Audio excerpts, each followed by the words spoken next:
अस्सलाम वालेकुम बच्चों, ये एक्सरसाइज नंबर 1.2 और मेरे पास क्वेश्चन नंबर है 3 जो मैं अब सॉल्व करने लगी हूँ। From the following matrices identify diagonal, scalar and unit matrices. अब डायगनल मैट्रिक्स क्या होती है? कोई भी ऐसी मैट्रिक्स जिसकी डायगनल एंट्रीज नॉन ज़ीरो हों, को एटलीस्ट उनमें से कोई एक भी अगर नॉन ज़ीरो है डायगनल एंट्रीज तो उसे हम कहेंगे डायगनल मैट्रिक्स। लेकिन जो नॉन डायगनल एंट्रीज हैं उनको ज़ीरो होना मस्ट है। नॉन डायगनल एंट्रीज जितनी भी हैं उनको क्या होना मस्ट है? ज़ीरो। और डायगनल एंट्रीज में से एटलीस्ट कोई भी एक नॉन ज़ीरो होगी तो उसे हम कहेंगे डायगनल मैट्रिक्स। ठीक है। और स्केलर मैट्रिक्स क्या होती है? अब स्केलर मैट्रिक्स ऐसी मैट्रिक्स को कहते हैं जिसकी नॉन डायगनल एंट्रीज ज़ीरो हों। नॉन डायगनल एंट्रीज ज़ीरो होना मस्ट है, बट जो डायगनल एंट्रीज हैं उनको नॉन ज़ीरो भी होना चाहिए। और एक और चीज़ है, उनकी जो जितनी भी एंट्रीज हैं उनको सेम होना मस्ट है। अगर वो 4 है तो सारी नॉन डायगनल एंट्रीज सारी डायगनल एंट्रीज 4 हों। और अगर 3 है, 4 है, 5 है या जो भी है तो डायगनल एंट्री सारी उसकी सेम होना ज़रूरी है। और नॉन डायगनल एंट्रीज को ज़ीरो होना मस्ट है।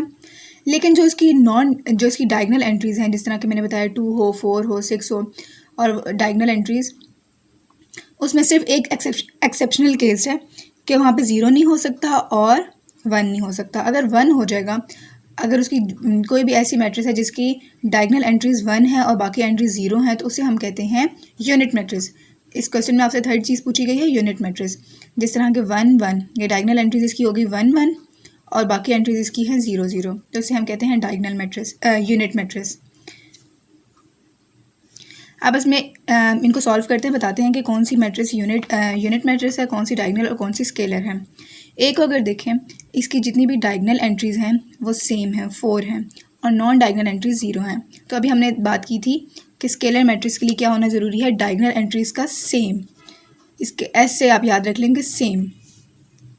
अब नेक्स्ट है 2 -1 0 0। इसकी डायगनल एंट्रीज़ क्या हैं? सेम नहीं हैं, लेकिन वो 0 भी नहीं है। और ये जो नॉन डायगनल एंट्रीज हैं वो 0 हैं, तो ये क्या हो गई हमारे पास? Diagonal matrix. और ये पहली वाली थी हमारे पास स्केलर मैट्रिक्स। अच्छा, अब जो थर्ड वाली है C = 1 1, ये देखें इसकी डायगनल एंट्रीज 1 1 आ रही हैं और दूसरी एंट्रीज जो हैं वो 0 0 हैं। तो अभी मैंने आपको बताया था जिसकी डायगनल एंट्रीज 1 1 होती हैं उसे हम कहते हैं यूनिट मैट्रिक्स। इसको यूनिट मैट्रिक्स भी कहते हैं और आइडेंटिटी मैट्रिक्स भी कहते हैं। और ये डिनोट किससे होता है? आई से। ये आपने याद रखना है, इसको डिनोट करते हैं आई से। अच्छा, अब D है हमारे पास 3। इसकी डायगनल एंट्रीज में देखें नॉन ज़ीरो है। नॉन ज़ीरो जब होगा तो 3 सिर्फ एक दफ़ा आया है, लेकिन आया है, तो इसे हम कहते हैं डायगनल मैट्रिक्स। नेक्स्ट है 5 - 3 किया तो 2 हो गया, 1 + 1 किया 2।